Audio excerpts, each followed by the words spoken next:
Okay, today we're gonna do something a little bit niche, a little bit special. We've got a door here that we're gonna take apart. That way it can go for paint, and a lot of this is gonna get junked because it's just garbage, so weather stripping, stuff like that. So there's a specific way that this has to be done, and we didn't find anything on the internet about how to do it, and it took us a few tries, but now we got it, and we're gonna show you guys exactly what it's gonna take to do this. So eventually what's gonna happen is this door here is gonna get all taken apart. Panel's gonna come out, window's gonna come out, weather stripping. The rattle retainer inside is going to come out. All of it's going to get taken apart. It's going to be just the shell of a door, and it's going to end up looking like this one without all the studs sticking out of it. So everything's going to be completely out of it, and that way we can do a little bit of body work to it and get it all painted up. Okay, got the door on the stand here. Just so you know, this is going to apply to all your Ford pickup 61 to 64 Fords. Maybe a little variance in between, but mostly all the same.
All right, so the trick for this long window beam right here, we're going to explain that this has to come out. This has to face a certain way inside the door opening of the window.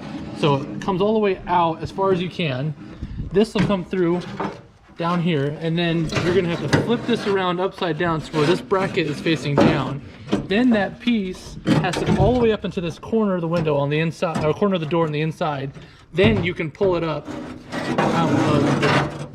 That's the trick. It took us what? Took you guys 3 doors to figure that's the trick? Better not put that in there. Don't put that in? Oh, okay. No, we don't want to look like idiots. No, you want to act like we know what we're doing. Yeah. See, so the installation is the reverse. It goes down, but then before you do anything else, you got to flip it. So you get it in, then you got to flip it. And then come around. There you go. That's the ticket. Guys, cool. Information here. We found this on Dennis Carpenter website here. This whole door glass anti-rattler kit for $199. You get both sides, left and right door, and it comes with your division bar here on the front for your corner window, the bar in the back for the glass to slide in. It comes with your anti-rattle that goes in the channel here, and it comes with a strip that goes all the way around the top of the door for $199. So if you guys are doing this project, that's a great resource. All right, guys, that's going to cover it for the door disassembly on this. We're not showing the reassembly because it's really just reverse the process, put everything back together, and you guys will already know how to do that if you're watching this video. So thanks for sticking around. If you like what I do on the channel, please give me a like and subscribe.